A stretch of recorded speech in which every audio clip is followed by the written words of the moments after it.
지하철 계단 아래 1,000원짜리 컵국수를 팔던 청년에게 어느 날 이상한 아이가 찾아왔습니다. 얼굴이 너무 창백하고 세상에 무서울 게 없는 듯한 눈이었죠. 그 아이가 한 입 먹더니 청년을 바라봤습니다. 그리고 젓가락을 떨어뜨리며 말했습니다. 삼촌 웃는 모습이 우리 엄마랑 똑같아요. 문제는 그 아이의 엄마는 몇 년 전에 죽었다는 사람이었습니다. 한겨울밤 11시 지하철 3번 출구 계단이었습니다. 칼바람이 불어올 때마다 천막이 파르르 떨렸고 낡은 형광등 하나가 겨우 주변을 밝히고 있었어요. 20살 강도윤은 꽁꽁 언 손을 호호 불며 컵라면 국물을 끓이고 있었습니다. 컵라면 1,000원입니다. 뜨끈한 국물 있어요. 목소리는 추위에 떨렸지만 도윤은 애써 밝게 외쳤습니다. 낡은 패딩 점퍼 안으로 찬바람이 스며들었지만 멈출 수 없었어요. 오늘 장사를 못하면 내일 아버지 약값을 댈 수가 없었거든요. 지하철역 위쪽으로는 HN건설 그룹의 사옥이 우뚝 솟아 있었습니다. 50층짜리 유리 건물에서 쏟아지는 불빛이 밤하늘을 밝혔어요. 그 옆에는 최고급 호텔과 펜트하우스가 즐비했죠. 하지만 계단 아래 도윤의 세상은 달랐습니다. 폐지를 줍는 노인들, 막차를 놓친 사람들, 그리고 1,000원으로 끼니를 때우는 사람들의 공간이었어요. 아저씨, 국수 하나요. 택배기사로 보이는 남자가 1,000원을 내밀었습니다. 도윤은 정성껏 컵라면을 끓여주었어요. 뜨거운 물을 붓고 계란 하나를 깨넣고 김과 파를 듬뿍 올렸습니다. 조심해서 드세요. 뜨거우니까 꼭 후 불어서 드셔야 해요. 도윤이 웃으며 말했을 때 부드러운 미소가 얼굴 가득 번졌습니다. 바로 그때였습니다. 계단 위쪽에서 검은색 고급 세단이 천천히 멈춰섰어요. 차문이 열리고 정장을 입은 비서가 내렸지만 그보다 먼저 뒷좌석에서 작은 그림자 하나가 뛰어내렸습니다. 아가씨, 위험합니다. 비서가 다급하게 외쳤지만 아이는 이미 계단을 내려가고 있었어요. 9살 남아은 명품 코트를 입은 작은 소녀였지만 얼굴은 너무나 창백했습니다. 깡마른 팔다리가 코트 속에서도 드러났고 광대뼈가 도드라진 얼굴은 나이에 비해 너무 작아 보였어요. 할아버지랑 약속했잖아요. 하은이 비서를 돌아보며 말했습니다. 저 오늘 밖에서 뭐라도 먹어볼 거라고요. 목소리는 작았지만 단호했어요. 비서는 난처한 표정을 지었습니다. 회장님께 보고해야 할지 고민했지만 아이가 이렇게 무언가를 먹고 싶어 한 게 몇 달 만인지 몰랐거든요. 하은은 천천히 도윤의 노점 앞으로 다가왔습니다. 김이 모락모락 나는 컵라면 냄새가 코끝을 간지렸어요. 뜨겁고 고소한 냄새였습니다. 저기요, 하은이 조심스럽게 말을 꺼냈습니다. 저 이거 먹어보고 싶어요. 도윤은 갑자기 나타난 아이를 보고 깜짝 놀랐습니다. 이런 추운 밤에 그것도 이 계단에 올 나이가 아니었거든요. 여긴 너무 추운데 도윤이 걱정스럽게 말했지만 하은의 눈빛이 너무 간절했어요. 앉으세요. 도윤은 자신이 앉던 낡은 의자에 담요를 깔아주었습니다. 그리고 컵라면을 끓이기 시작했어요. 하지만 그냥 끓이지 않았습니다. 신선한 계란을 조심스럽게 깨넣고 김을 잘게 찢어 올리고 파를 듬뿍 넣었어요. 마지막으로 국물의 간을 확인하고 어묵 2개를 추가로 넣어 주었습니다. 자, 여기요. 조심해서 드세요. 도윤이 컵라면을 하은 앞에 놓으며 웃었습니다. 그 순간 얼굴 가득 부드러운 미소가 번졌어요. 맑은 눈동자가 초승달처럼 휘어지며 진심 어린 따뜻함이 느껴졌습니다. 하은은 조심스럽게 젓가락을 들었습니다. 떨리는 손으로 면을 집어 올려 한 입 먹는 순간 아이의 눈이 동그랗게 커졌어요. 뜨겁고 따뜻한 국물이 입안 가득 퍼졌습니다. 계란의 부드러움, 면의 쫄깃함, 김의 고소함이 한꺼번에 느껴졌어요. 맛있어요. 하은의 입에서 처음으로 그 말이 나왔습니다. 비서는 멀리서 그 모습을 보며 눈시울이 붉어졌어요. 아가씨가 뭔가를 맛있다고 말한 게 언제였는지 기억조차 나지 않았거든요. 도윤은 하은이 맛있게 먹는 모습을 보며 흐뭇하게 웃었습니다. 천천히 드세요.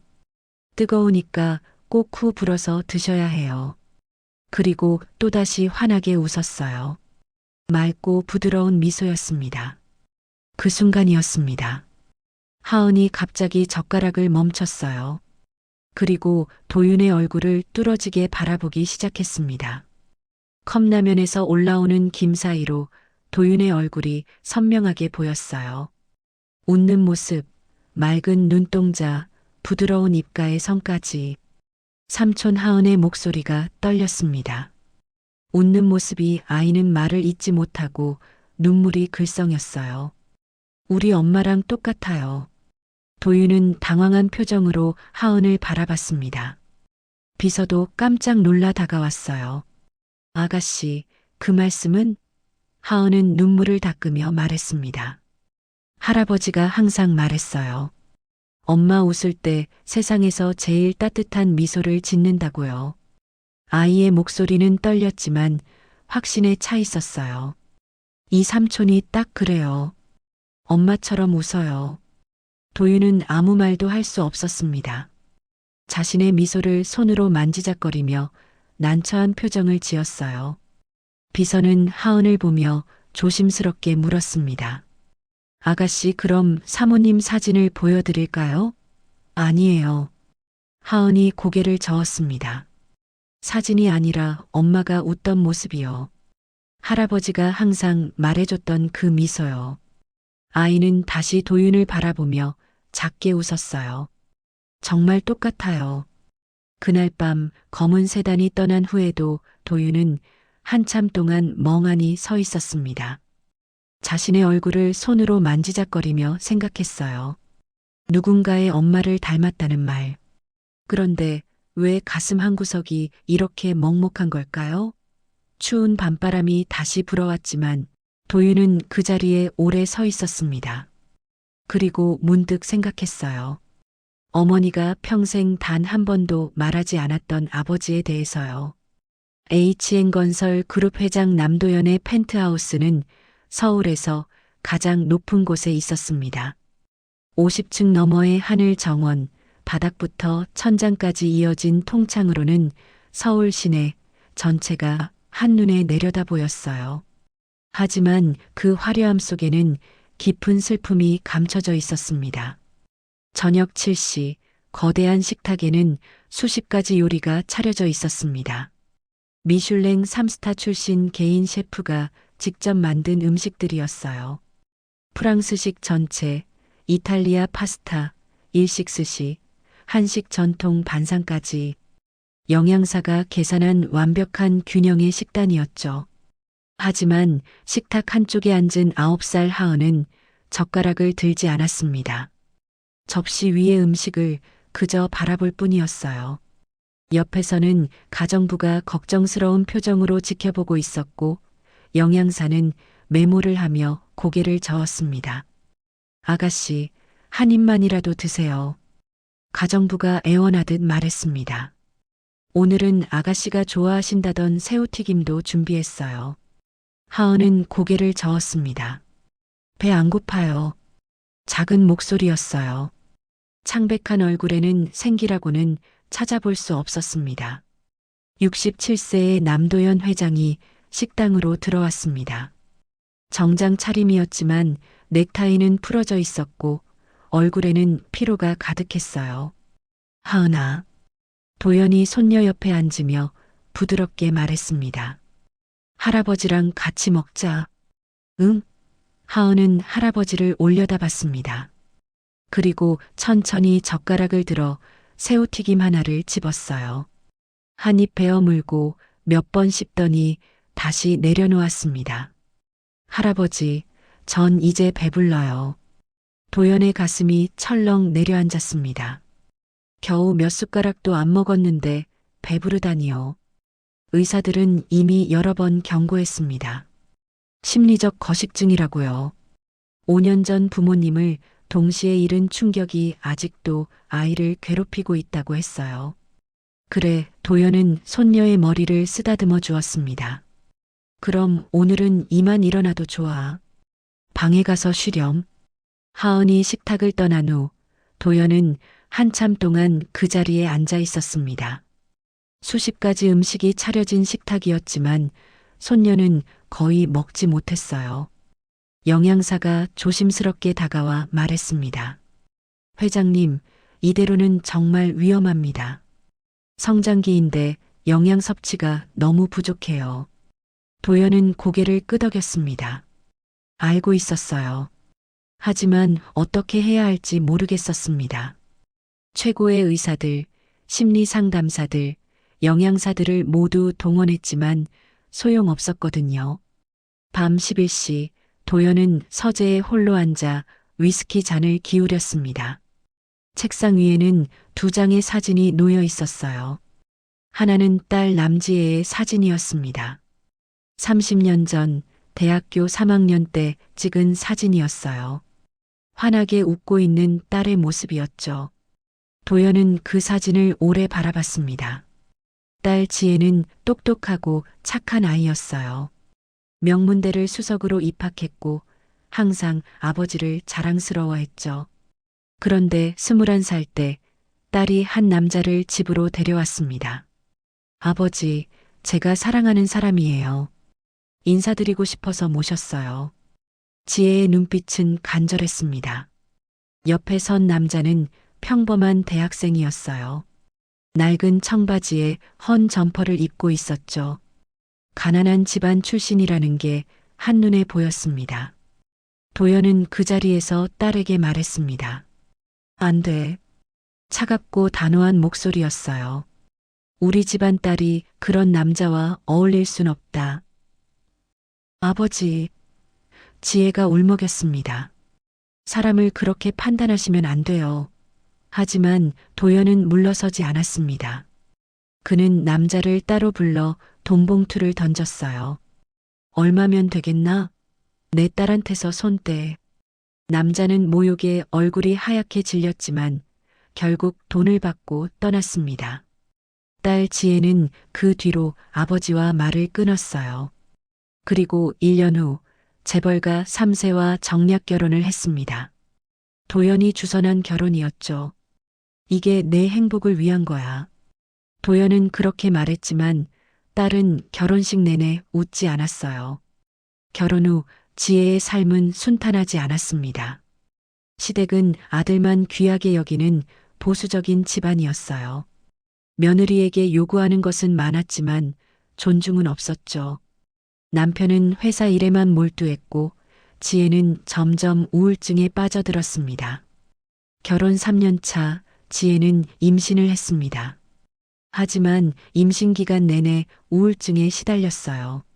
시댁은 산후조리는커녕 빨리 회사 복귀하라고 압박했죠. 출산 후 산후합병증이 왔습니다. 그리고 하은이 4살 때 지혜는 세상을 떠났어요. 도연은 위스키 잔을 내려놓고 두 손으로 얼굴을 감쌌습니다. 딸을 지키겠다는 명목으로 오히려 딸을 죽음으로 몰아넣었던 것이죠. 그것이 도연의 첫 번째 죄책감이었습니다. 바로 그때 노크 소리가 들렸습니다. 회장님, 박 비서입니다. 문이 열리고 50대 중반의 비서가 조심스럽게 들어왔어요. 무슨 일인가? 도연이 물었습니다. 보고 드릴 게 있습니다. 박 비서가 태블릿을 건넸어요. 아가씨께서 오늘 지하철 계단에서 컵라면을 드셨습니다. 도연의 눈썹이 올라갔습니다. 컵라면을? 네. 그리고 박 비서가 잠시 멈췄다가 말을 이었습니다. 노점 청년을 보고 우리 엄마랑 똑같다고 말씀하셨다고 합니다. 도연은 태블릿 화면을 들여다봤습니다. CCTV 영상이었어요. 지하철 계단에서 컵라면을 파는 청년의 모습이 보였습니다. 영상 속 청년이 웃을 때 얼굴에 부드러운 미소가 번졌어요. 도연의 손이 떨렸습니다. 그 미소, 그 눈매, 어딘가 낯익은 느낌이 들었어요. 문득 30년 전이 떠올랐습니다. 딸 지혜가 웃을 때의 모습과 비슷한 것 같았죠. 하지만 동시에 더 오래된 기억도 떠올랐습니다. 40년 전 도연 자신이 25살이었을 때요. 공사장 현장 소장으로 일하던 시절 한 여자를 만났었죠. 냉면집에서 알바하던 20살 여자, 이름은 한나영이었습니다. 도연은 태블릿을 내려놓고 눈을 감았습니다. 한나영. 그 이름만 떠올려도 가슴이 아팠어요. 그녀는 가난했지만 순수했습니다. 도연을 재벌 2세가 아닌 그냥 한 남자로 봐주었죠. 하지만 도연의 아버지, 선대 회장은 강하게 반대했습니다. 미쳤느냐? 그런 집안도 없는 여자를 며느리로 들이겠다고? 압박이 심했어요. 회사에서 쫓겨날 수도 있다는 협박까지 받았죠. 그리고 어느 날 나영이 도연에게 말했습니다. 저 아기가 생겼어요. 당신 아기예요. 떨리는 목소리였어요. 도연은 처음엔 책임지겠다고 했습니다. 하지만 아버지의 압박이 거세졌어요. 결국 도연은 나영을 불러 냉정하게 말했습니다. 미안해. 나는 너랑 결혼할 수 없어. 그리고 돈 봉투를 건넸어요. 이걸로 혼자 알아서 해. 나영은 그 돈 봉투를 바닥에 던졌습니다. 당신 정말 최악이에요. 눈물을 흘리며 떠나는 나영의 뒷모습을 도연은 그저 지켜볼 수밖에 없었어요. 그게 마지막이었습니다. 그 뒤로 도연은 나영을 찾지 않았습니다. 아니, 찾으려 하지 않았어요. 회사 일에 묻혀 살았고 2년 후 정략 결혼을 했죠. 아버지가 정해준 재벌가 딸과요. 30년이 지난 지금 도연은 깨달았습니다. 자신의 아버지가 자신에게 했던 짓을 자신도 딸에게 똑같이 했다는 것을요. 사랑하는 사람을 돈으로 막고 정략 결혼을 강요하고 결국 딸을 잃었던 것이죠. 그리고 더 끔찍한 것은 30년 전 자신이 버린 나영과 그 아이는 어떻게 되었을까 하는 생각이었습니다. 그것이 도연의 두 번째 죄책감이었어요. 도연은 박비서를 불렀습니다. 박비서, 네, 회장님. 지하철 계단의 그 청년 신상을 조사해보게. 은밀하게. 도연의 목소리는 떨렸습니다. 그리고 가족관계도 확인해주게. 특히 어머니 쪽을. 박비서는 회장의 심상치 않은 표정을 읽었습니다. 알겠습니다. 조심스럽게 알아보겠습니다. 그날 밤 도연은 잠을 이룰 수 없었습니다. 침대에 누워서도 계속 천장을 바라봤어요. 만약 그 청년이 정말로 상상만으로도 숨이 막혔습니다. 30년 전 자신이 버린 아이가 지금 지하철 계단에서 컵라면을 팔고 있을 수도 있다는 생각. 그 생각이 도연을 잠 못 이루게 했습니다. 학교가 끝나면 집으로 가는 대신 비서에게 졸랐어요. 김 비서님, 오늘도 지하철역으로 가요. 김 비서는 난처한 표정을 지었지만 거절할 수 없었습니다. 회장님께서 은밀히 지시하셨거든요. 하은이가 뭔가를 먹고 싶어 한다면 그게 무엇이든 허락하게. 손녀가 음식에 관심을 보인 게 몇 년 만인지 모를 정도였으니까요. 오후 4시 검은 세단이 지하철 3번 출구 근처에 멈췄습니다. 하은이 차에서 내리자마자 계단을 총총히 내려갔어요.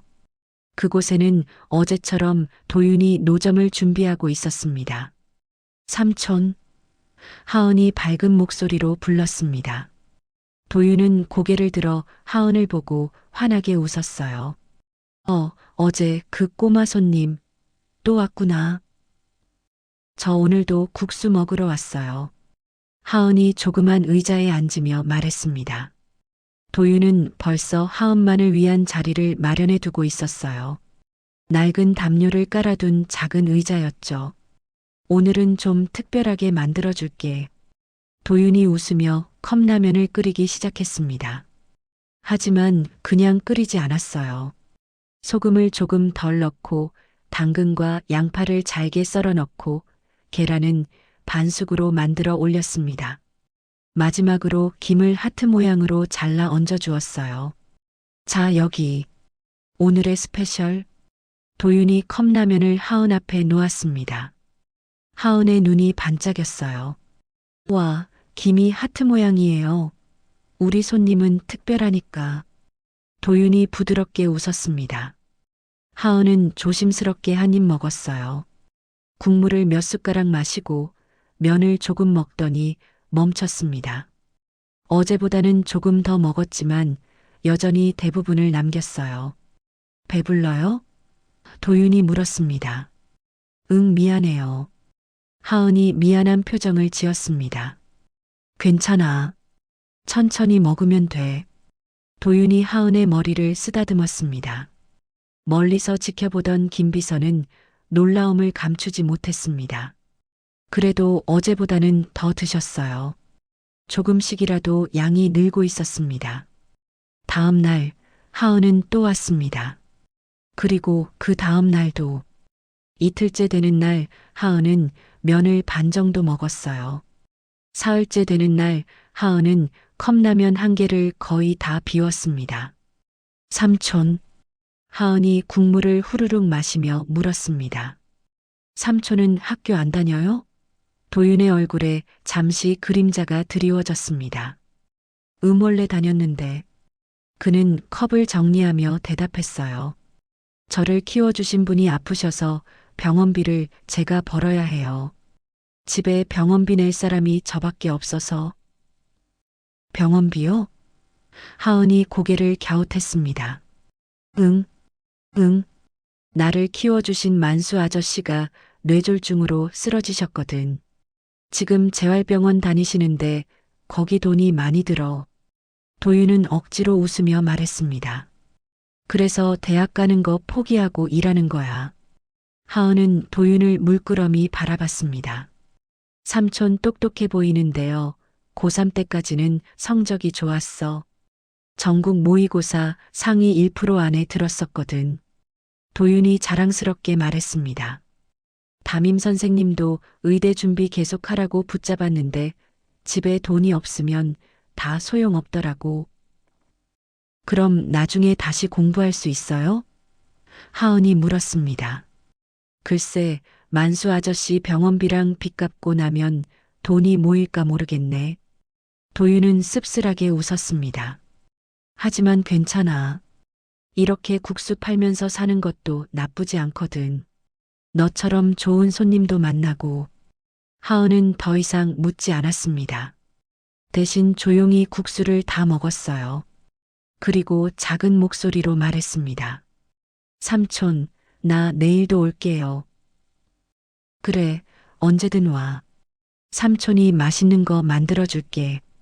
도윤이 하은의 머리를 쓰다듬어 주었습니다. 하은이 차로 돌아가는 길 문득 돌아서서 물었습니다. 삼촌, 그럼 삼촌 진짜 아빠는 어디 계세요? 도윤의 표정이 굳어졌습니다. 서류에는 없어. 그의 목소리가 작아졌어요. 그냥 공란이야. 공란이요? 하은이 이해하지 못한다는 표정을 지었습니다. 응. 엄마가 그 얘기만큼은 절대 하지 말라고 했거든. 도윤은 쓴웃음을 지었습니다. 어렸을 때 한번 물어봤는데 엄마가 그렇게 화내는 거 처음 봤어. 그 뒤로는 다시는 안 물어봤지. 하은은 고개를 끄덕였습니다. 더 이상 묻지 않고 차로 돌아갔어요. 그날 밤 하은은 집 서재로 갔습니다. 할아버지가 보물처럼 간직하고 있는 가족 사진들이 걸려 있는 곳이었어요. 그 중에는 엄마 지혜가 홀로 찍은 사진도 있었습니다. 하은은 엄마 사진을 오래 들여다봤습니다. 웃고 있는 엄마의 얼굴, 맑은 눈동자, 부드러운 미소. 그리고 오늘 본 도윤 삼촌의 얼굴. 정말 똑같아. 하은이 중얼거렸습니다. 할아버지도 보면 알 텐데 바로 그때 문이 열리고 할아버지 도연이 들어왔습니다. 하은아, 여기 있었구나. 뭘 보고 있니? 할아버지. 하은이 사진을 가리키며 말했습니다. 저 오늘도 지하철에 갔어요. 삼촌 라면 먹으러요. 도연의 표정이 굳어졌습니다. 그래, 오늘도 갔구나. 네. 그리고요. 하은이 도연을 올려다봤습니다. 삼촌은 아빠가 없대요. 서류에 공란이래요. 도연의 손이 떨렸습니다. 공란. 아버지 란이 비어 있다는 것. 그 말이 가슴을 찔렀어요. 할아버지, 삼촌 정말 불쌍해요. 그런데 삼촌을 키워주신 만수 아저씨가 아프셔서 병원비 때문에 대학도 못 가고 매일 추운 데서 국수 팔고 계세요. 우리가 도와줄 수 없어요? 도연은 손녀를 꼭 안아주었습니다. 그래, 우리 하은이 마음이 참 고우구나. 그의 목소리도 떨렸어요. 할아버지가 알아볼게. 도연의 가슴 속에는 불안한 예감이 자라고 있었습니다. 이걸 파헤치는 순간 30년 동안 숨겨온 자신의 죄가 가족들 앞에 적나라하게 드러날 거라는 걸 알았어요. 하지만 더 이상 외면할 수는 없었습니다. 그날 밤 도연은 박비서를 불렀습니다. 조사 결과 나왔나? 네, 내일 아침에 보고 드리겠습니다. 도연은 창밖을 바라봤습니다. 서울 시내의 불빛들이 반짝이고 있었어요. 그 어딘가에 자신이 30년 전에 버린 아이가 있을지도 모른다는 생각. 그 생각만으로도 잠을 이룰 수 없었습니다. 다음 날 아침 도연의 책상 위에는 얇은 갈색 봉투가 놓여 있었습니다. 겉면에는 극비라는 도장이 찍혀 있었어요. 도연은 떨리는 손으로 봉투를 열었습니다. 보고서는 간단했습니다. 한 장짜리 종이에 핵심 정보만 적혀 있었어요. 성명 강도윤 20세, 현 주소 서울시 은평구 반지하 월세, 가족사항, 법적 보호자 장만수 73세, 심장질환, 어머니 한나영 10년 전 폐암으로 사망, 부공난. 도연의 손이 멈췄습니다. 한나영이라는 세 글자가 눈앞에서 흐릿해졌다가 다시 선명해졌어요. 심장이 빠르게 뛰기 시작했습니다. 한나영 도연의 입에서 그 이름이 흘러나왔습니다. 30년 전 자신이 사랑했던 여자, 그리고 임신한 채로 홀로 떠나보냈던 그 여자의 이름이었어요. 도연은 의자에 깊이 몸을 기댔습니다. 폐암으로 사망이라는 글자가 그의 가슴을 찔렀어요. 나영이 죽었다는 사실, 그것도 병원비가 없어서 제대로 치료받지 못하고 죽었을지도 모른다는 생각. 도연의 주먹이 꽉 쥐어졌습니다. 손톱이 손바닥에 파고들었어요. 회장님, 박 비서가 조심스럽게 말했습니다. 추가 정보가 있습니다. 강도윤 씨는 고등학교 때까지 전국 모의고사 상위 1% 성적이었으나 3학년 수능 직전에 자퇴했습니다. 장만수 씨의 뇌졸중 발병 시기와 일치합니다. 도연은 눈을 감았습니다. 똑똑한 아이가 병원비 때문에 대학을 포기했다는 것. 그 아이가 자신의 아들일 수도 있다는 것. 그리고 박 비서가 말을 이었습니다. 어머니 한나영 씨는 10년 전 폐렴으로 사망했으나 사망 전 3년간 병원 기록이 거의 없습니다. 경제적 사정으로 치료를 제대로 받지 못한 것으로 추정됩니다. 그만. 도연이 소리쳤습니다. 더 이상 듣고 싶지 않았어요. 도연은 책상에 엎드려 두 손으로 머리를 감쌌습니다. 30년 전 그날이 선명하게 떠올랐어요. 공사장 사무실, 돈봉투를 던지던 자신의 모습, 이걸로 혼자 알아서 해. 차갑게 내뱉었던 그 말, 나영이 돈봉투를 바닥에 던지며 울던 모습, 당신 정말 최악이에요. 그리고 떠나는 나영의 뒷모습, 도연은 그저 지켜만 봤었죠. 찾지도 않았어요. 내가 죽게 만든 거야. 도연이 중얼거렸습니다. 나영이도 지혜도. 도연은 고개를 들었습니다. 눈이 충혈되어 있었어요. 내 아버지가 나에게 한 짓을. 도연의 목소리가 떨렸습니다. 나는 그대로 반복했어. 나영에게도 지혜에게도. 선대 회장이 자신의 사랑을 짓밟았던 것처럼 자신도 나영을 버렸습니다. 자신이 딸의 사랑을 짓밟았던 것처럼 아버지도 자신에게 그랬었죠. 박 비서, 도연이 단호하게 말했습니다. DNA 검사를 준비하게. 네, 확실하게 알아야 해. 도연의 눈빛이 굳어졌습니다. 그 아이가 정말 내 아들인지, 30년 동안 내가 버린 아이인지. 알겠습니다. 하지만 도연이 말을 이었습니다. 그 전에 직접 만나야겠어. 오늘 오후 그 지하철역으로 가게. 박 비서는 고개를 끄덕였습니다. 도연은 다시 보고서를 들여다봤습니다. 부공란이라는 글자가 눈에 들어왔어요. 30년 동안 아버지 없이 자란 아이. 그 아이가 지금 추운 계단에서 컵라면을 팔고 있습니다. 나영아. 도연이 창밖을 바라보며 중얼거렸습니다. 미안해. 정말 미안해. 그날 오후 2시 도연은 출발할 준비를 했습니다. 하지만 운명은 그보다 빠르게 움직이고 있었어요. 그날 아침 HN건설 본사 회의실에서는 중요한 회의가 열리고 있었습니다. 부회장 윤서진이 프레젠테이션을 진행하고 있었어요. 40대 중반의 서진은 야심만만한 여성이었습니다. 도연의 딸 지혜가 대학 동기였고 지혜 사망 후 회사에서 빠르게 승진해 지금은 실질적인 경영을 맡고 있었죠. 도심 미관 개선 프로젝트입니다. 서진이 화면을 넘기며 말했습니다. 불법 노점상들이 우리 건물 주변에 너무 많아졌습니다. 이는 HN건설의 이미지에 악영향을 미치고 있어요. 화면에는 여러 노점상 사진들이 떴습니다. 그 중에는 지하철 3번 출구 계단의 사진도 있었어요. 도윤의 컵국수 노점이었습니다. 구청과 협의해서 오늘 오후 일제 정리하겠습니다. 서진이 단호하게 말했습니다. 용역도 이미 계약했고요.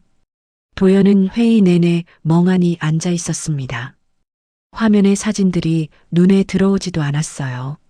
머릿속은 온통 도윤과 나영 생각뿐이었죠. 회장님? 서진이 불렀습니다.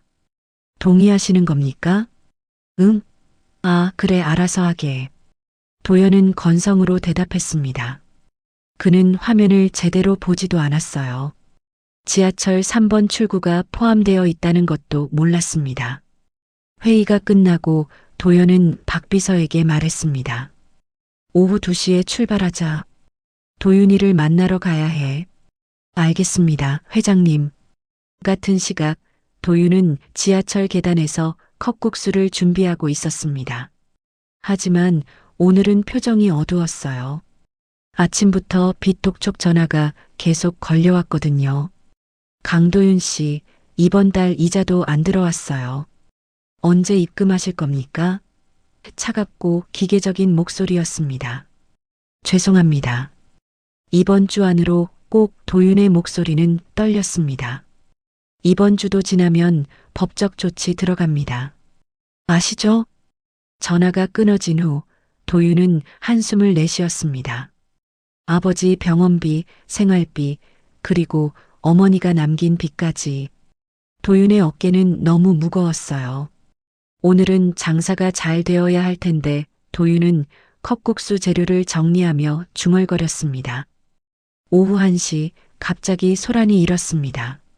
구청 단속반 차량 2대와 용역 트럭 1대가 지하철 출구 앞에 멈춰섰어요. 작업복을 입은 남자들이 우르르 내렸습니다. 불법 노점상 강제 철거입니다. 확성기에서 차갑고 기계적인 목소리가 울려 퍼졌습니다. 경고 기간은 이미 지났습니다. 지금 즉시 철수하십시오. 도윤은 당황해서 앞으로 나섰습니다. 잠깐만요. 저 허가 신청했는데요. 신청만 했다고 허가된 게 아닙니다. 구청 단속반원이 냉정하게 말했습니다. 지금 당장 치우시든가 아니면 저희가 강제로 철거합니다. 제발요. 도윤의 목소리가 절규에 가까웠습니다. 제 전 재산이 다 여기 있어요. 하지만 용역 직원들은 이미 움직이기 시작했습니다. 테이블을 뒤집고 국물통을 쏟아내고 가스통을 빼앗기 시작했어요. 도윤이 필사적으로 막아섰지만 소용없었습니다. 비켜요. 덩치 큰 용역 직원이 도윤의 어깨를 거칠게 밀쳤습니다. 갑작스러운 힘에 도윤은 중심을 잃었어요.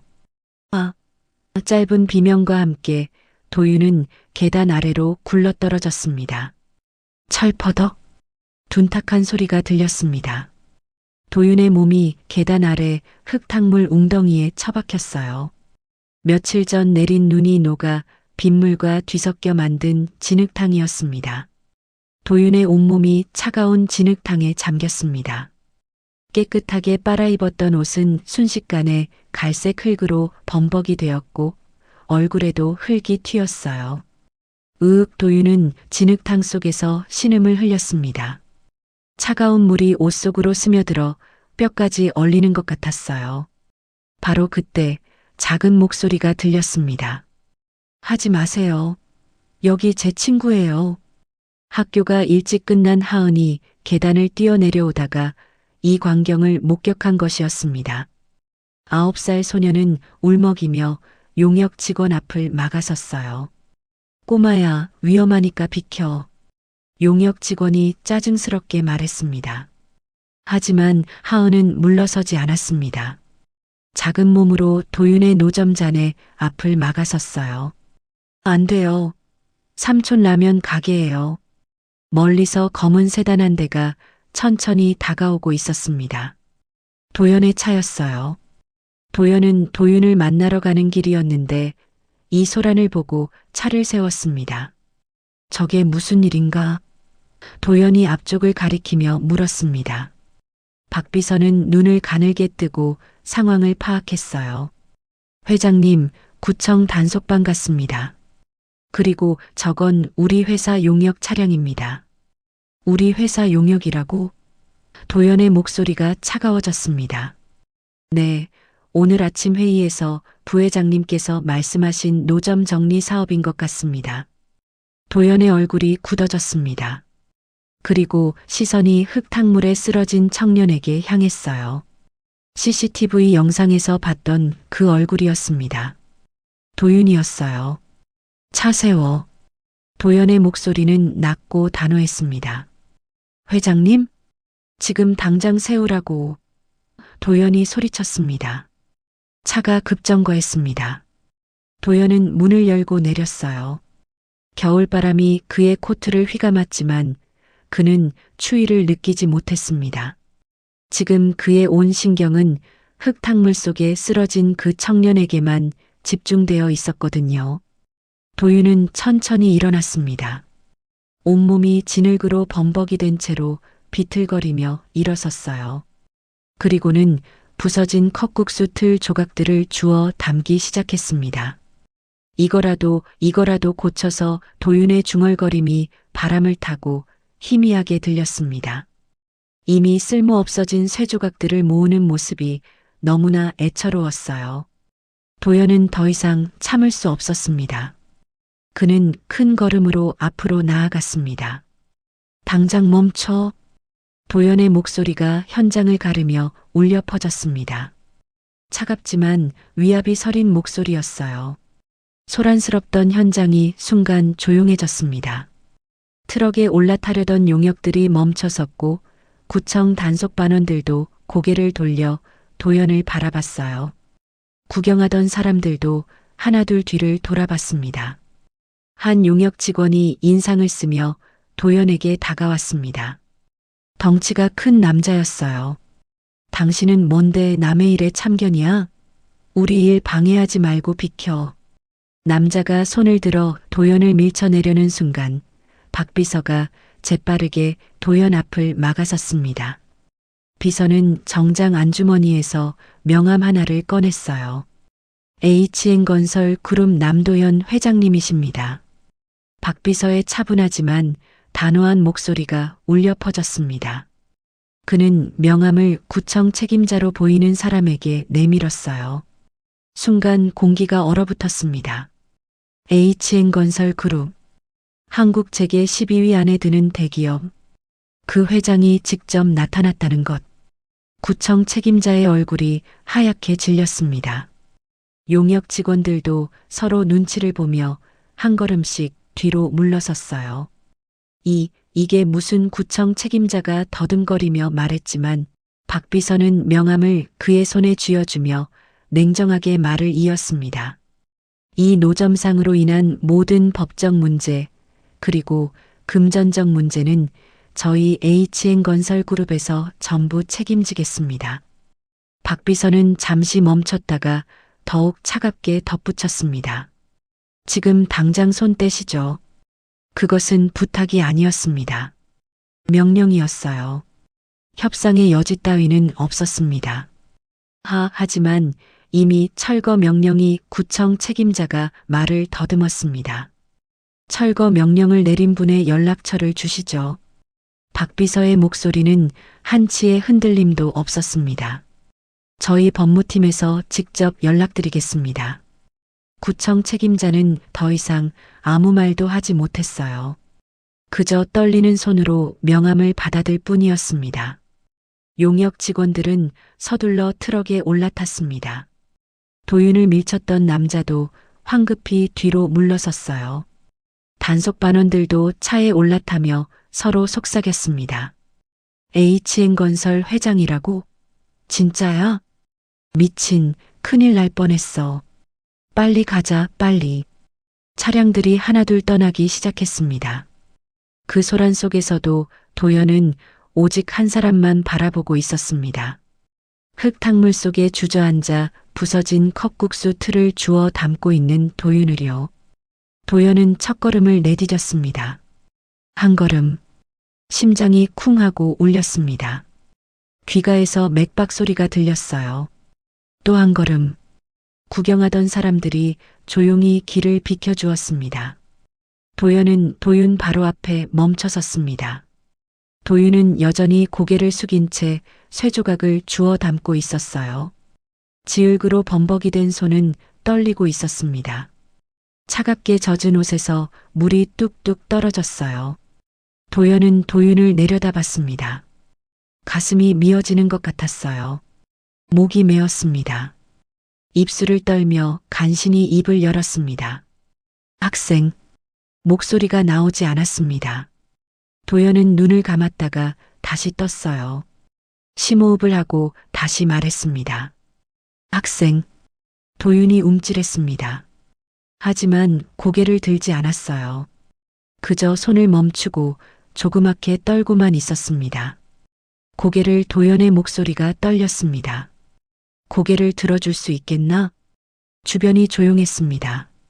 바람조차 멈춘 것 같았어요. 도윤은 천천히 고개를 들었습니다. 지을기 묻은 얼굴 위로 눈물 자국이 선명했어요. 그 눈은 혼란과 두려움으로 가득했습니다. 그 순간 도연의 숨이 멎었습니다. 지을기 묻고 눈물로 얼룩진 얼굴이었지만 도연은 알아볼 수 있었어요.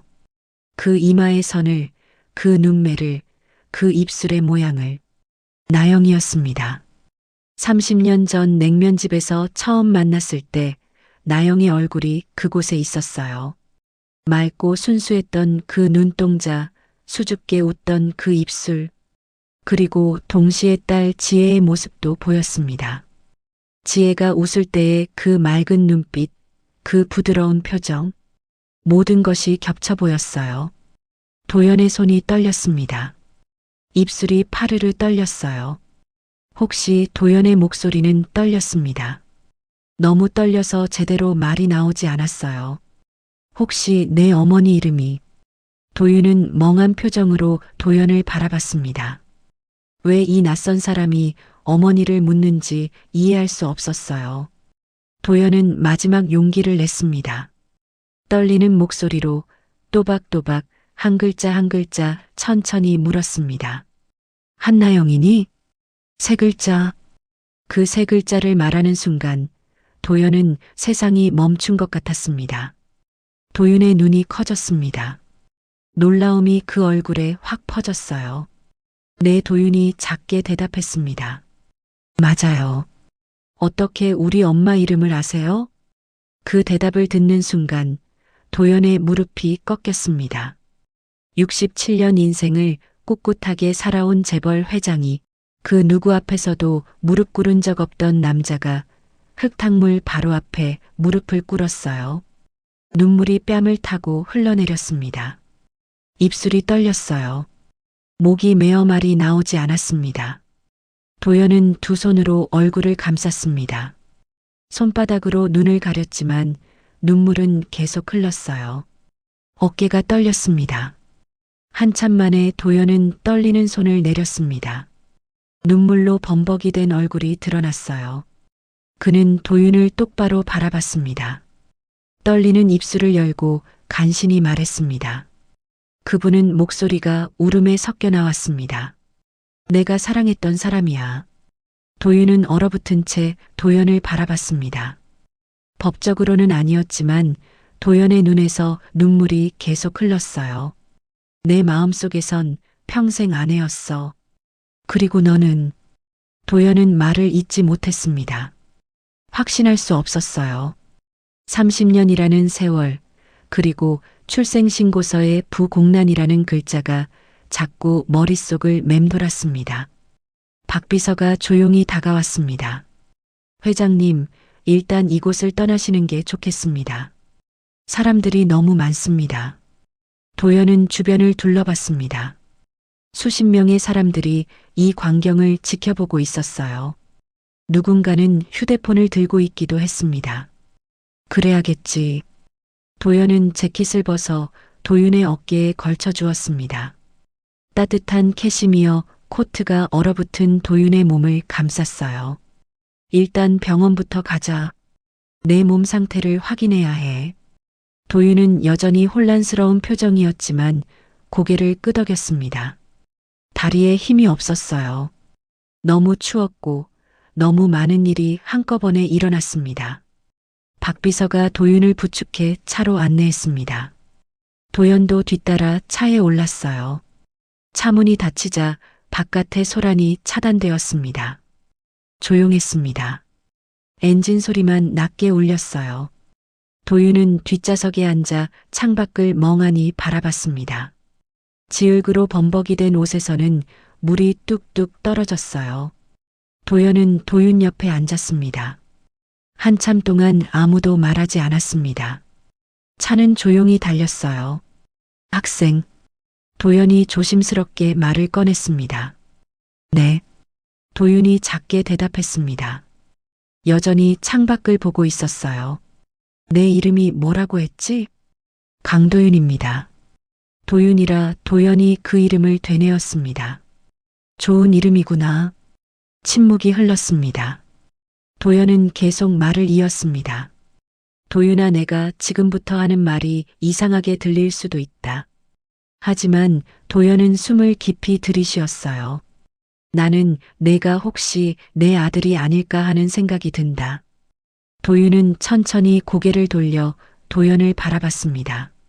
하지만 확신할 수는 없어. 도연이 말을 이었습니다. 30년이라는 세월이 있었고 나는 내 어머니를 떠나보낸 후 다시는 찾지 않았거든. 도윤의 눈에서 눈물이 흘러내렸습니다.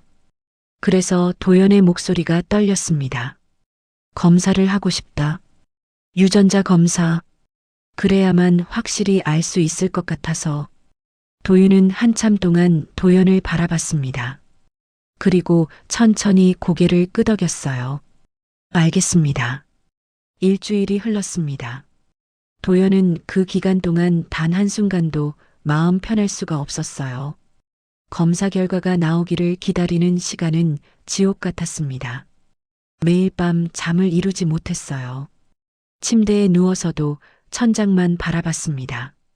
만약 도윤이 자신의 아들이 아니라면 그 생각만으로도 가슴이 무너지는 것 같았어요.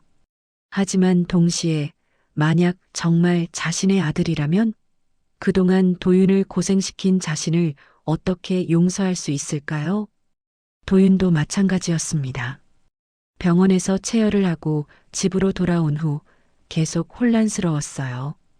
평생 친아버지 없이 살았던 자신에게 갑자기 아버지가 생길 수도 있다는 것.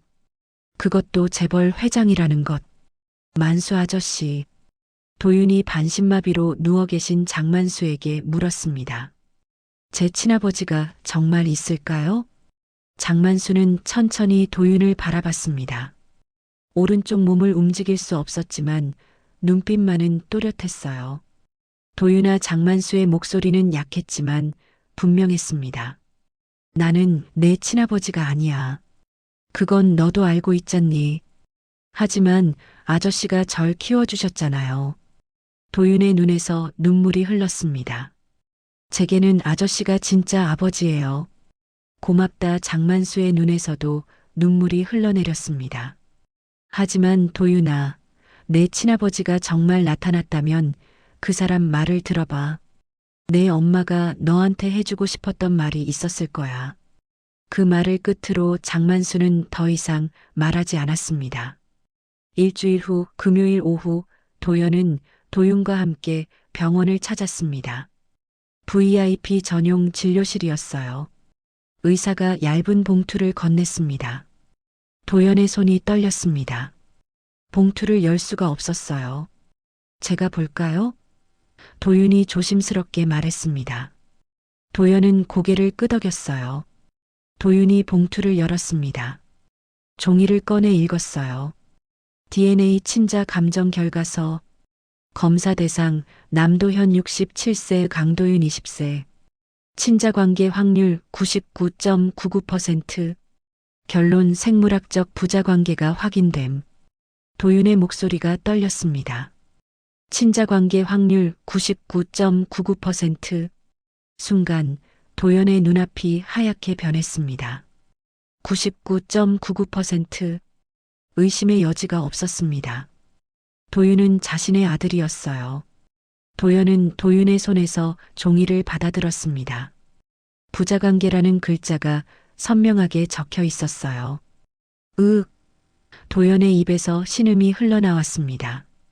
종이를 붙들고 그는 그대로 무너졌어요. 의자에 앉은 채로 두 손으로 얼굴을 감싸고 도연은 통곡했습니다. 미안하다, 미안해. 67년을 살아오며 쌓아온 모든 것이 무너져 내렸습니다. 회장이라는 직함도 재벌이라는 신분도 아무 의미가 없었어요. 지금 도연은 그저 한 명의 아버지였습니다. 아들을 버렸던, 아들의 존재조차 몰랐던 한심한 아버지였습니다. 널 버리려던 게 아니야. 도연이 울먹이며 말했습니다. 내가 미쳤던 거야. 내 엄마를 지켜주지 못해서. 도윤은 도연 옆에 앉았습니다. 그리고 조용히 도연의 등을 쓰다듬어 주었어요. 괜찮아요. 도윤의 목소리는 담담했습니다. 전 친아버지를 원망한 적 없어요. 만수 아저씨가 절 정말 아들처럼 사랑해 주셨거든요. 하지만 나는 도연이 고개를 들었습니다. 눈물 범벅이 된 얼굴이었어요. 너를 흙탕물에 쓰러져 울게 만들었잖아. 그 모습을 보고도 나는 의심했어. 그건 도윤이 말했습니다. 당연한 거잖아요. 증거가 필요했던 거잖아요. 30년이나 지났는데. 도연은 도윤의 손을 꽉 잡았습니다. 도윤아, 내가 내 엄마에게 한 짓을 너한테도 했어. 의심하고 확인하고. 이제 괜찮아요. 도윤이 말을 끊었습니다. 이제 알았잖아요. 저한테 도윤의 목소리가 떨렸어요. 저한테 친아버지가 생긴 거잖아요. 그 말에 도연은 도윤을 껴안았습니다. 아들을 처음으로 안았습니다. 20년 만에 처음으로. 미안하다, 정말 미안해. 도연의 울음이 진료실에 울려 퍼졌습니다. 앞으로는 너를 꼭 지켜줄게. 내가 필요한 모든 것, 내가 원하는 모든 것 다 해줄게. 도윤도 도연을 꼭 안았습니다. 처음 느껴보는 친아버지의 온기였어요. 아버지 도윤이 작게 불렀습니다. 그 한마디에 도연은 더욱 세게 아들을 안았습니다. 67년 인생에서 가장 뜨거운 눈물이었습니다. 가장 아팠지만 동시에 가장 따뜻한 순간이었어요. 진료실 밖에서 박 비서는 조용히 눈물을 닦았습니다.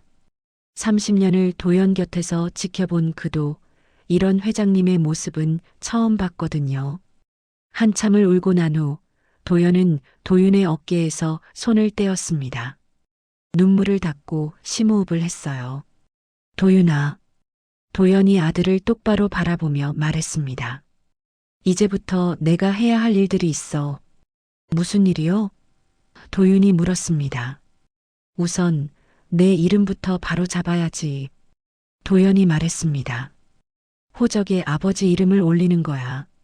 그래야 넌 법적으로도 내 아들이 되는 거거든. 도윤은 고개를 끄덕였습니다. 그리고 도연의 목소리가 단호해졌습니다. 내 어머니를 제대로 모셔야 해. 장만수 어른도. 만수 아저씨요? 도윤이 놀라 물었습니다. 그래. 내 어머니를 대신해서, 너를 대신해서 20년을 키워주신 분이잖아. 도연의 눈빛이 진지했습니다. 그분이 없었다면 나는 영원히 널 만날 수 없었을 거야. 그날 저녁 도연과 도윤은 장만수가 입원해 있는 일반 병원을 찾아갔습니다. 6인실 병실이었어요. 낡은 침대, 오래된 벽지, 바래진 커튼. 도연의 가슴이 아팠습니다. 자신의 아들을 키워준 은인이 이런 곳에 누워 계시다니. 만수 아저씨. 도윤이 조심스럽게 다가가 장만수의 손을 잡았습니다. 장만수는 천천히 눈을 떴습니다. 그리고 도윤 옆에 선 도연을 보았어요. 당신이 장만수의 목소리는 약했지만 또렷했습니다. 도윤이 친아버지시오? 도연은 깊게 고개를 숙였습니다. 네. 저는 남도연이라는 사람입니다. 알아요. 장만수가 작게 웃었습니다. 신문에서 봤어요. 큰 회사 하시는 분이시더군요. 도연은 침대 옆에 무릎을 꿇었습니다. 장만수는 깜짝 놀랐어요. 뭐 하시는 겁니까? 일어나세요. 안 됩니다. 도연이 고개를 숙인 채 말했습니다. 제가 해야 할 일입니다. 그리고 도연은 병실 바닥에 엎드려 큰 절을 올렸습니다. 머리를 바닥에 닿을 만큼 깊이 숙였어요. 감사합니다. 도연의 목소리가 떨렸습니다. 제 아들을 살려주셔서 정말 감사합니다. 절을 하고 또 했습니다. 3번, 4번 계속해서 절을 올렸어요. 장만수는 눈물을 흘리며 손사래를 쳤습니다. 아니에요, 일어나세요. 저도 도윤이가 있어서 외롭지 않았어요. 하지만 도연은 멈추지 않았습니다. 고맙습니다. 제대로 속죄할 기회를 주셔서 정말 고맙습니다. 도윤도 함께 무릎을 꿇고 절을 올렸습니다. 아저씨, 그동안 고마웠어요. 정말 고마웠어요. 장만수는 두 사람을 번갈아 보며 눈물을 흘렸습니다. 그날 밤 도연은 장만수를 HN건설 그룹 VIP 병원으로 옮겼습니다. 최고급 1인실, 최신 의료 장비, 전담 의료진까지. 장만수는 어리둥절해했지만 도연은 단호했어요. 이제부터 선생님은 저희 가족입니다. 제 아들의 진짜 아버지이시니까요. 장만수가 VIP 병실로 옮겨진 지 3일 후 장만수의 상태는 눈에 띄게 좋아졌습니다. 최고의 심장 전문의가 투입되었고 새로운 치료법이 시도되었어요.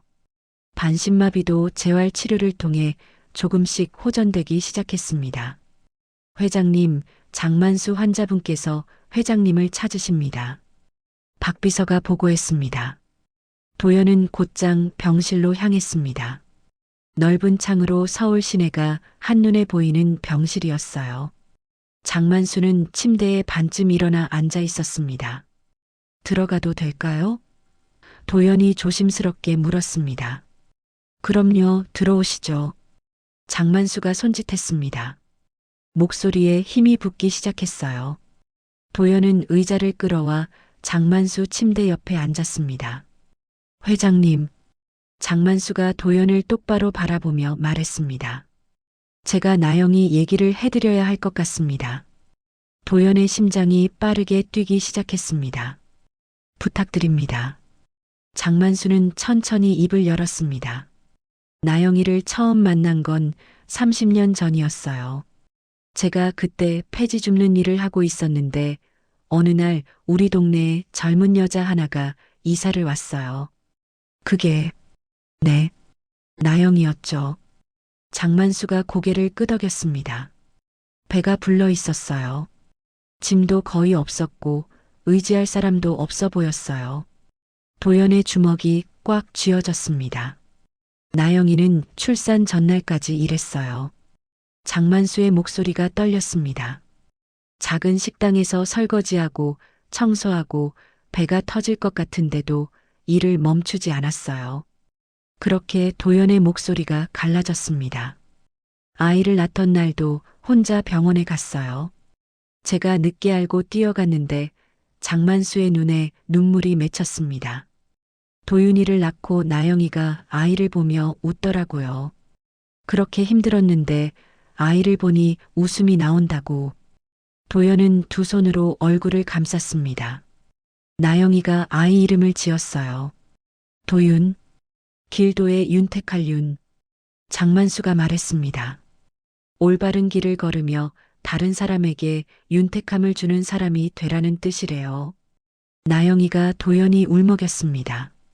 그리고 나영이는 10년을 악착같이 살았어요. 장만수가 말을 이었습니다. 아침엔 신문 배달, 낮엔 식당일, 밤엔 청소.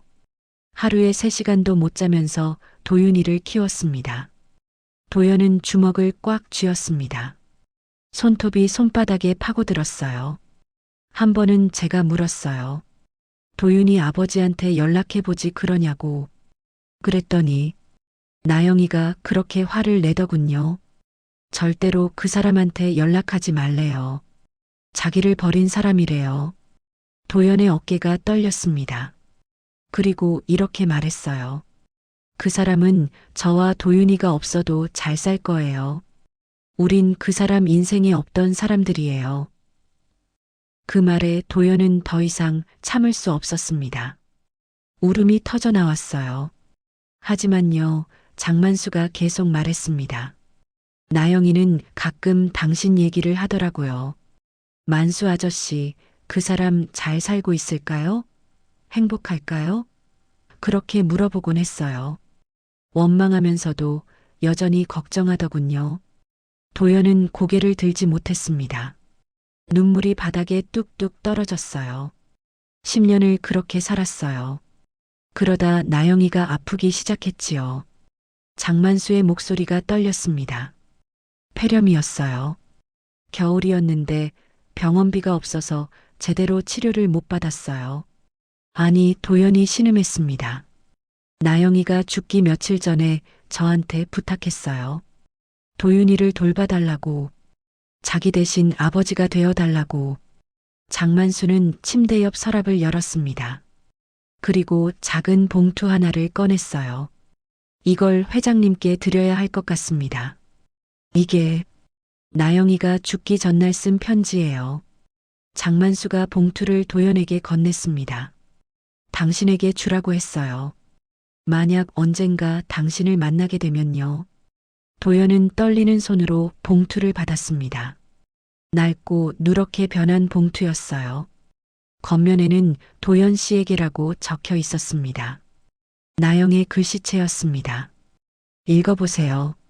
장만수가 말했습니다. 나영이의 마지막 말이에요. 도연은 봉투를 열었습니다. 편지지 한 장이 나왔어요. 떨리는 손으로 편지를 펼쳤습니다. 도연 씨에게 이 편지를 쓰는 지금 저는 병원 침대에 누워 있어요. 의사 선생님이 말씀하시길 제게 남은 시간이 많지 않대요. 먼저 당신을 원망하지 않아요. 그때 당신도 힘들었을 거라는 걸 이제는 알아요. 도윤이는 잘 자라고 있어요. 당신을 많이 닮았어요. 똑똑하고 착하고 웃을 때 정말 따뜻해요. 도윤이를 볼 때마다 당신 생각이 나요. 저는 도윤이에게 당신 얘기를 한 번도 하지 않았어요. 미워서가 아니라 도윤이가 상처받을까봐 그랬어요. 하지만 도윤이는 행복했어요. 가난했지만 우리는 서로 사랑했어요. 그걸로 충분했어요. 도연 씨, 만약 언젠가 도윤이를 만나게 된다면 제발 도윤이를 사랑해 주세요. 제가 못해준 것들을 해주세요. 하지만 도윤이한테 저를 불쌍하게 생각하지 말라고 전해주세요. 저는 도윤이를 낳고 키우면서 정말 행복했어요. 도윤이는 제 인생의 전부였어요. 도연 씨도 행복하세요. 그게 제가 바라는 전부예요. 사랑했어요, 도연 씨. 한나영 올림. 편지를 다 읽은 도연은 종이를 가슴에 안았습니다. 그리고 목 놓아 울었어요. 나영아, 나영아, 도연의 울음이 병실에 울려 퍼졌습니다. 미안해, 정말 미안해. 장만수도 눈물을 흘리며 도연을 바라봤습니다. 한참을 울고 난 후 도연은 편지를 조심스럽게 접었습니다.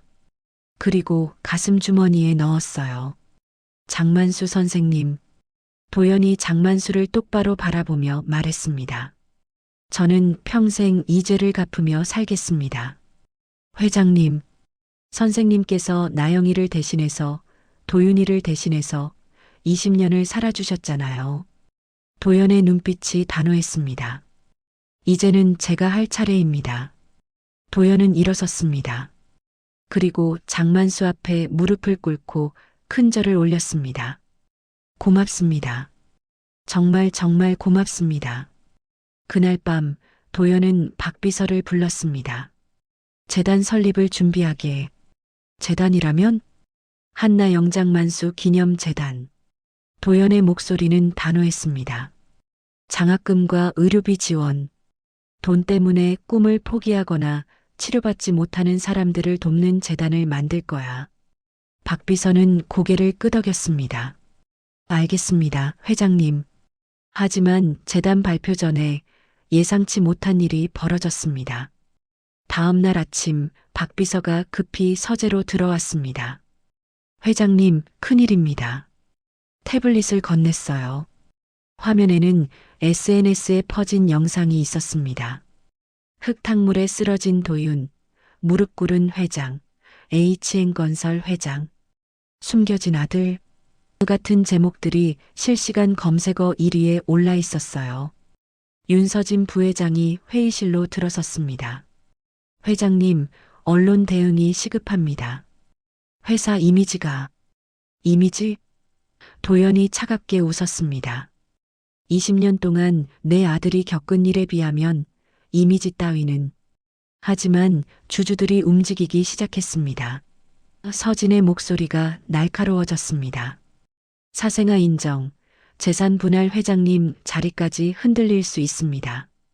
도연은 천천히 서진을 바라봤습니다. 그래서 내가 직접 기자회견을 열겠네. 회장님, 진실을 밝히는 게 먼저야. 그리고 도연의 눈빛이 단호했습니다. 내 아들을 지키는 것도. 그로부터 일주일 후 HN건설 본사 대회의실에서 기자회견이 열렸습니다. 수십 명의 기자들이 몰려들었어요. 단상 위에는 도연 회장과 도윤이 나란히 서 있었습니다. 도윤은 깔끔한 정장을 입고 있었어요. 20년 인생에서 처음 입어보는 정장이었습니다. 여러분도 보셨을 겁니다. 지하철 계단 영상을. 도연이 침착하게 말했습니다. 오늘 저는 그 진실에 대해 말씀드리려 합니다. 기자들이 숨죽였습니다. 그 청년은 제 아들입니다. 20년 만에 찾은 제 둘째 아들 강도윤입니다. 기자들 사이에서 웅성거림이 일었습니다. 카메라 플래시가 터졌어요. 저는 20년 전 큰 실수를 했습니다. 도연이 계속 말했습니다. 사랑하는 여자를 버렸고 뱃속의 아이를 버렸습니다. 돈과 체면 때문에, 가문의 명예 때문에. 기자들이 숨을 죽이며 들었습니다. 그 대가로 저는 제 아들이 20년 동안 고생하는 것을 몰랐습니다. 도연의 눈에 눈물이 맺혔습니다. 지하철 계단에서 1,000원짜리 컵국수를 팔며 아버지 병원비를 대며 대학도 포기한 채 살아온 것을 몰랐습니다. 도윤은 아버지의 어깨를 꽉 잡았습니다. 하지만 이제 알았습니다. 도연의 목소리가 굳어졌습니다. 그래서 두 번째 발표를 하려고 합니다. 도연은 잠시 멈췄다가 말을 이었습니다. 오늘부터 한나 영장만수 기념재단을 설립합니다. 화면에 재단 로고가 떴습니다. 따뜻한 국수 그릇 모양의 로고였어요. 이 재단은 두 가지 목적을 가지고 있습니다. 도연이 설명했습니다. 첫째, 경제적 어려움으로 학업을 포기해야 하는 청년들에게 장학금을 지원합니다. 둘째, 병원비가 없어 치료를 받지 못하는 저소득층에게 의료비를 지원합니다. 기자들이 메모를 하기 시작했습니다. 재단의 첫 번째 장학생은 제 아들 도윤입니다. 도연이 도윤을 바라보며 말했습니다. 도윤이가 첫 번째여야 이 재단의 의미가 살아납니다. 도윤이 마이크 앞으로 나섰습니다. 떨리는 목소리로 말했어요. 저는 평생 아버지 없이 살았습니다. 가난했고 힘들었습니다. 도윤의 목소리가 떨렸습니다. 하지만 포기하지 않았어요. 어머니와 만수 아저씨가 절 믿어주셨거든요. 도윤은 잠시 눈물을 닦았습니다. 이제 저는 아버지를 만났습니다. 그리고 기회를 얻었어요. 도윤이 카메라를 똑바로 바라봤습니다. 이 기회를 저만 가지고 싶지 않습니다. 저처럼 힘든 친구들과 나누고 싶어요. 박수가 터져 나왔습니다. 그날 밤 도연은 도윤, 하은과 함께 VIP 병실에 있는 장만수를 찾아갔습니다. 장만수의 상태는 많이 좋아져 있었어요. 이제는 휠체어에 앉아 있을 수 있었습니다. 만수 할아버지. 하은이 뛰어가 장만수를 안았습니다. 오늘 뉴스 봤어요? 할아버지 이름으로 재단 만들었대요. 장만수는 하은을 쓰다듬으며 웃었습니다. 그래, 우리 아가씨도 봤구나. 할아버지. 도윤이 휠체어 옆에 무릎을 꿇고 앉았습니다. 정말 감사해요. 그동안. 됐다, 도윤아. 장만수가 도윤의 머리를 쓰다듬었습니다. 이제 내 아버지가 있잖아. 잘 지내거라. 도연도 장만수 옆에 섰습니다. 선생님, 평생 은혜를 잊지 않겠습니다. 회장님. 장만수가 도연을 올려다봤습니다. 나영이와 도윤이를 부탁합니다. 그럼요. 도연이 고개를 끄덕였습니다. 제 남은 인생을 걸고 지키겠습니다. 3개월 후 봄이 왔습니다. 재단의 첫 봉사활동 날이었어요. 장소는 서울 외곽의 한 고시원 밀집 지역이었습니다. 가난한 학생들과 노숙인들이 많은 곳이었죠. 자, 여기 국수 나갑니다. 도윤이 환하게 웃으며 컵국수를 나눠주었습니다. 특별히 제작한 이동식 국수 가게였어요. 깔끔하고 위생적이었지만 여전히 1,000원의 가격을 고수했습니다. 와, 국수다. 한 고시생이 다가왔습니다. 1,000원이요? 네, 1,000원이에요. 도윤이 웃으며 대답했습니다. 따뜻할 때 드세요. 옆에서는 하은이 김을 뿌려주고 있었어요. 이모부 국수는 세상에서 제일 맛있어요. 하은은 이제 건강한 아이가 되어 있었습니다. 볼에 살이 올랐고 밥도 잘 먹었어요. 불안장애도 거의 사라졌습니다. 하은아, 조심해. 도윤이 하은의 머리를 쓰다듬었습니다. 이모부가 도와줄게. 조금 떨어진 곳에서 도연은 그 모습을 지켜보고 있었습니다. 휠체어에 앉은 장만수도 옆에 있었어요. 참 보기 좋습니다. 장만수가 미소 지으며 말했습니다. 네. 도연도 웃었습니다. 나영이가 보면 기뻐할까요? 그럼요. 장만수가 고개를 끄덕였습니다. 저 애가 얼마나 행복한지 보세요. 도연은 하늘을 올려다봤습니다.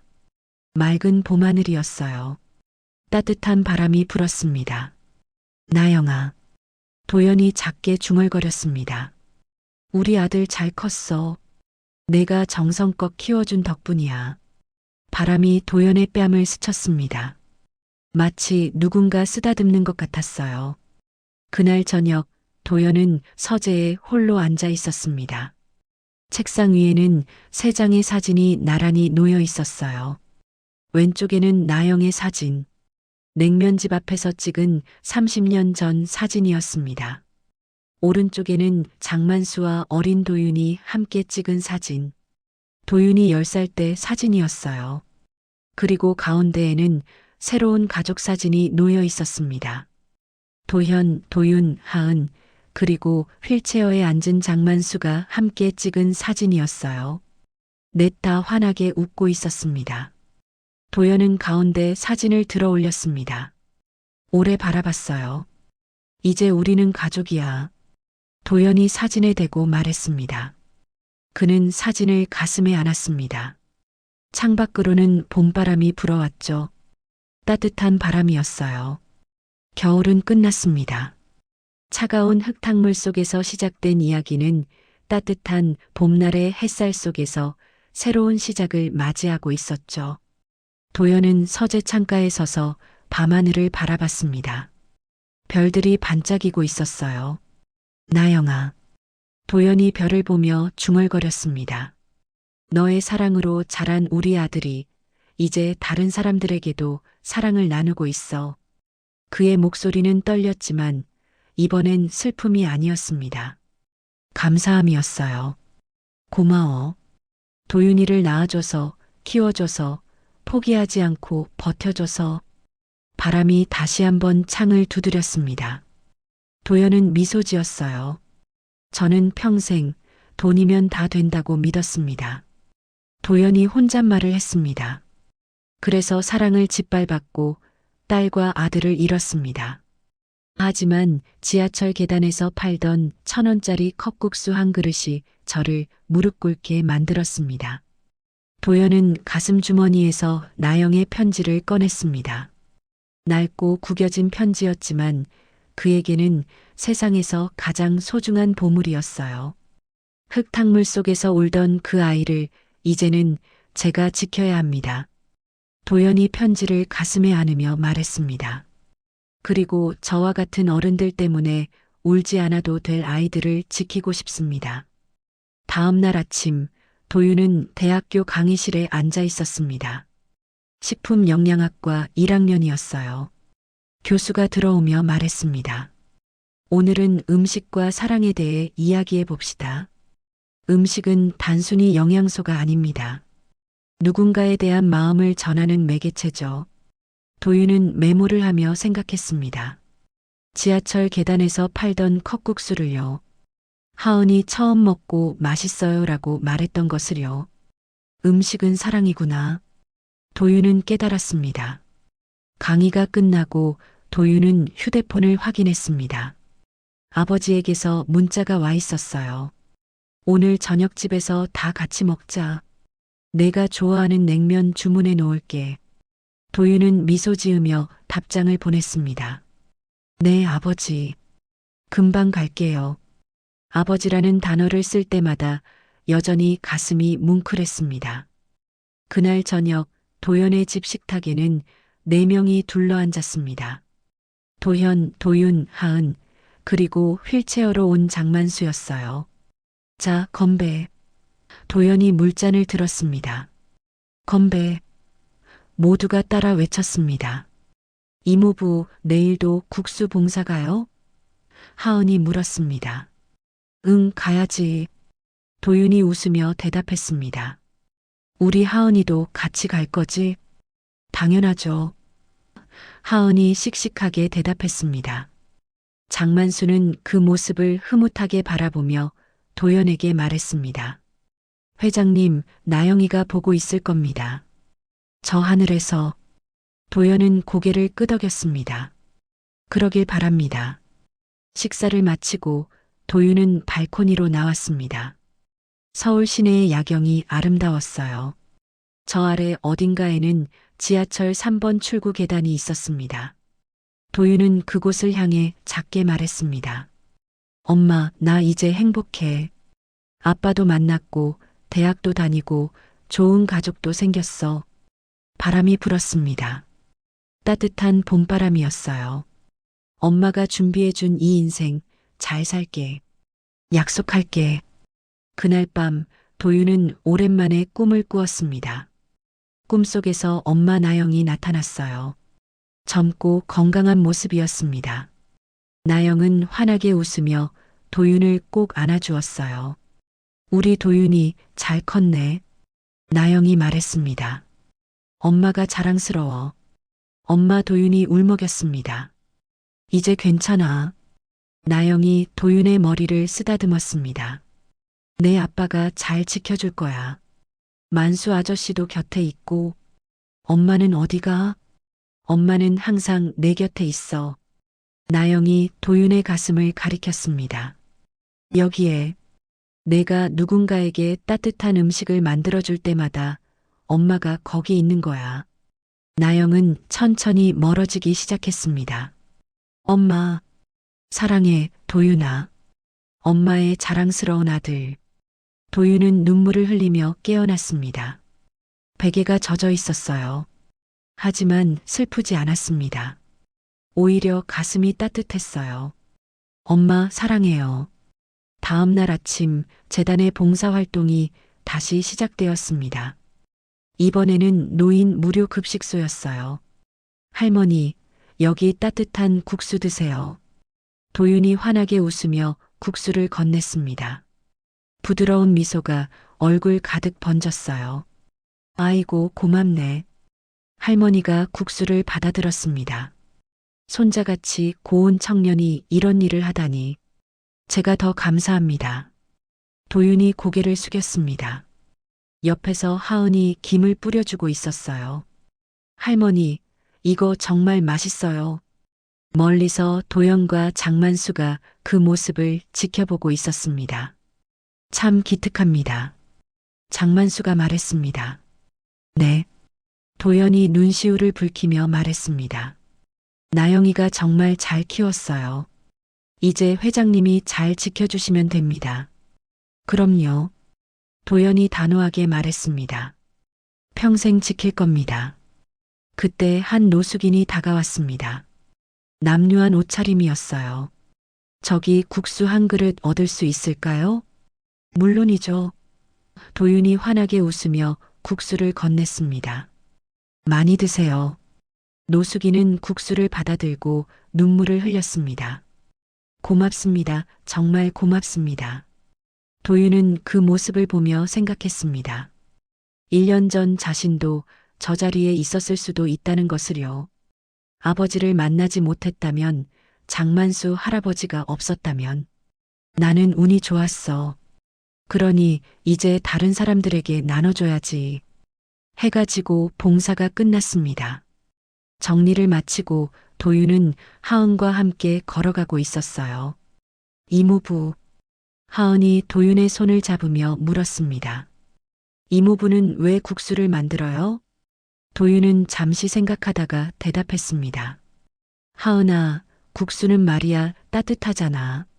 차가운 세상에서 살다가 따뜻한 국수 한 그릇 먹으면 조금은 견딜만해지거든.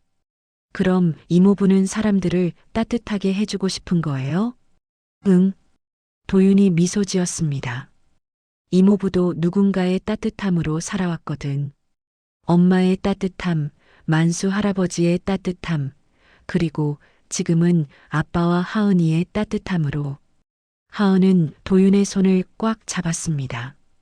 이모부, 저도 나중에 이모부처럼 될래요. 사람들 따뜻하게 해주는 사람. 그래. 도윤이 하은의 머리를 쓰다듬었습니다. 우리 하은이가 그런 사람이 되면 정말 좋겠다. 저녁 노을이 아름답게 지고 있었습니다. 도윤은 하늘을 올려다봤어요. 엄마, 보고 있죠? 나 잘하고 있죠? 바람이 불었습니다. 따뜻한 바람이었어요. 이 이야기가 여러분의 마음에 작은 온기를 남겼다면 구독과 좋아요로 응원해 주세요. 그리고 오늘 이야기 속 도윤, 도현, 나영, 그리고 장만수 할아버지에게 여러분의 따뜻한 한마디를 댓글로 남겨주시면 감사하겠습니다. 여러분의 오늘도 내일도 따뜻하길 바랍니다.